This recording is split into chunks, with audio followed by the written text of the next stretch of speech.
ओम शांति। आज का अव्यक्त महावाक्य 4 अक्टूबर 1975 से लिया गया है, जिसका शीर्षक है अब दृढ़ संकल्प की तीली से रावण को जलाओ। अकाल मूर्त आत्माओं को मुक्ति और जीवन मुक्ति का वरदान देने वाले बाप दादा बोले, अपने को फरिश्तों की सभा में बैठने वाला फरिश्ता समझते हो? फरिश्ता अर्थात जिसके सर्व संबंध व सर्व रिश्ते एक के साथ हो,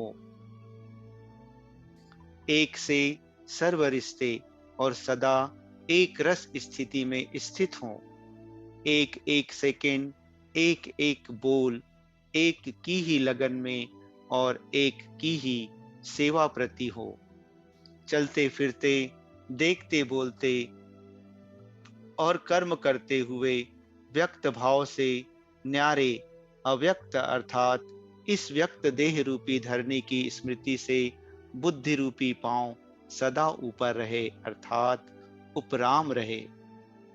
जैसे बाप ईश्वरी सेवा अर्थ व बच्चों को साथ ले जाने की सेवा अर्थ व सच्चे भक्तों को बहुत समय के भक्ति का फल देने अर्थ न्यारे और निराकार होते हुए भी अल्पकाल के लिए आधार लेते हैं व अवतरित होते हैं। ऐसे ही फरिश्ता अर्थात न्यारा और प्यारा बाप समान स्वयं को अवतरित आत्मा समझते हो, अर्थात सिर्फ ईश्वरीय सेवा अर्थ यह साकार ब्राह्मण जीवन मिला है। धर्म स्थापक धर्म स्थापना का पाठ बजाने के लिए आए हैं, इसलिए नाम ही है शक्ति अवतार। इस समय अवतार हूँ, धर्म स्थापक हूँ। सिवाय धर्म स्थापन करने के कार्य के और कोई भी कार्य आप ब्राह्मण अर्थात अवतरित हुई आत्माओं का है ही नहीं। सदा ऐसी स्मृति में इसी कार्य में उपस्थित रहने वालों को ही फरिश्ता कहा जाता है। फरिश्ता डबल लाइट रूप है, एक लाइट अर्थात सदा ज्योति स्वरूप, दूसरा लाइट अर्थात कोई भी पिछले हिसाब किताब के बोझ से न्यारा अर्थात हल्का। ऐसे डबल लाइट स्वरूप अपने को अनुभव करते हो। यह ब्राह्मण जीवन सिवाय ईश्वरीय कार्य के और कोई कार्य अर्थ बिगर श्रीमत के आत्माओं की मत प्रमाण व स्वयं की मनमत प्रमाण और कहीं यूज तो नहीं करते हो। यह ब्राह्मण जीवन भी बाप द्वारा ईश्वरीय सेवा प्रति मिली हुई अमानत है। अमानत में खयानत तो नहीं डालते हो। संकल्प द्वारा भी इस ब्राह्मण जीवन का एक श्वास भी और कोई कार्य में नहीं लगा सकते। इसलिए भक्ति में श्वासों श्वास सुमिरन का यादगार चला आता है। निरंतर के फरिश्ते हो व अल्पकाल के फरिश्ते हो।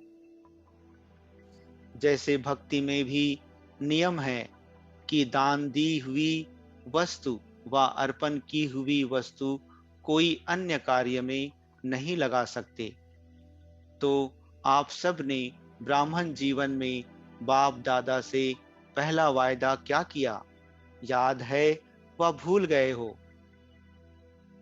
बाप के आगे पहला वायदा यह किया कि तन मन धन सब आपके आगे समर्पण है। जब सर्व समर्पण किया तो सर्व अर्थात संकल्प, श्वास, बोल, कर्म, संबंध, सर्व व्यक्ति, वैभव, संस्कार, स्वभाव, वृत्ति, दृष्टि और स्मृति सबको अर्पण किया।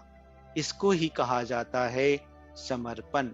समर्पण से भी ऊपर और पावरफुल शब्द स्वयं को सर्वस्व त्यागी कहते हो। सभी सर्वस्व त्यागी हो व त्यागी।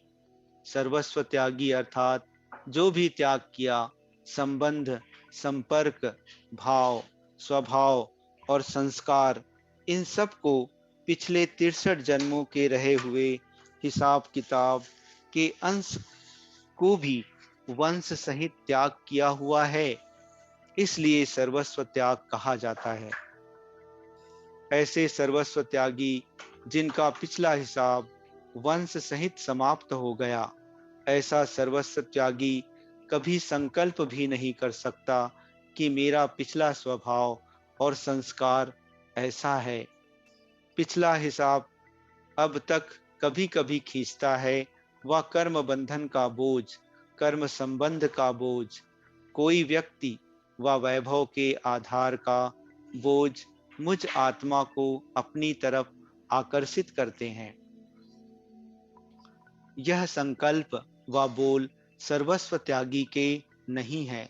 सर्वस्व त्यागी सर्व बंधनों से मुक्त, सर्व बोझों से मुक्त, हर संकल्प में भाग्य बनाने वाला पद्मा पदम भाग्यशाली होगा। ऐसे के हर कदम में पद्मों की कमाई स्वतः ही होती है।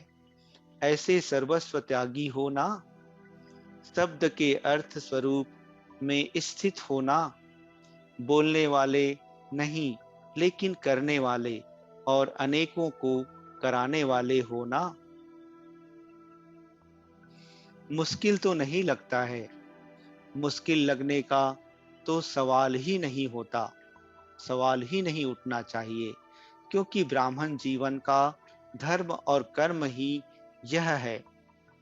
जो जीवन व निजी कर्म होता है वह कभी किसी को मुश्किल नहीं लगता है।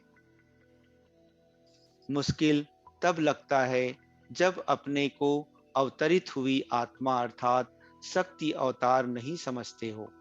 सदैव यह याद रखो कि मैं अवतार हूँ, धर्म स्थापन करने अर्थ धर्मात्मा हूँ। धर्म अर्थात हर संकल्प स्वतः ही धर्म अर्थ होते हैं, समझा? ऐसे को कहा जाता है फरिश्ता। अभी ऐसा बोल कभी नहीं बोलना, क्या करूं, कैसे करूं, होता नहीं, आता नहीं और ना चाहते हुए भी हो ही जाता है। यह कौन बोलता है? फरिश्ता बोलता है या सर्वस्व त्यागी बोलता है?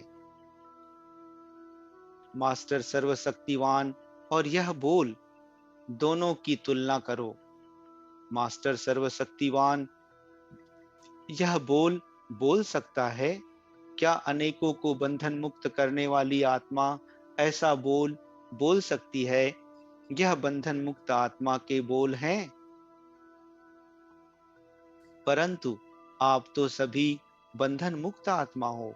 आज से ऐसे संकल्प और बोल सदा के लिए समाप्त करो। दृढ़ संकल्प की तीली से आज इन कमजोरियों के रावण को जलाओ, अर्थात दशहरा मनाओ। 5 विकारों के वंश को भी और 5 तत्वों के अनेक प्रकार के आकर्षण को भी इन 10 ही बातों के विजयी बनो, अर्थात विजय का दिवस मनाओ। अच्छा, ऐसे विजय दिवस मनाने वाले विजयी रत्न जिनके मस्तक पर विजय का अविनाशी तिलक लगा हुआ है, ऐसे अविनाशी तिलकधारी सदा अकाल तख्त नसीन, अकाल मूर्त सर्व आत्माओं को बंधन मुक्त बनाने वाले योग युक्त, स्नेह युक्त, युक्ति युक्त सर्वश्रेष्ठ आत्माओं को बाप दादा का याद प्यार और नमस्ते। आज से दीदी दादी के पास कोई नहीं जाना, सिर्फ रूहानी मिलन मनाने जाना। यह बातें करने ना जाना, कुछ लेने के लिए जाना, लेकिन कंप्लेंट लेकर नहीं जाना। इस मुरली का सार: पहला, सिवाय धर्म स्थापन करने के कार्य के और कोई भी कार्य आप ब्राह्मण अर्थात अवतरित हुई आत्माओं का है ही नहीं। सदा ऐसी स्मृति में रह कार्य करने वाले को ही फरिश्ता कहा जाता है।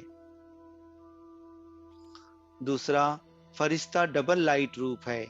एक लाइट अर्थात सदा ज्योति स्वरूप, दूसरा लाइट अर्थात कोई भी पिछले हिसाब किताब के बोझ से न्यारा अर्थात हल्का। अच्छा, ओम शांति।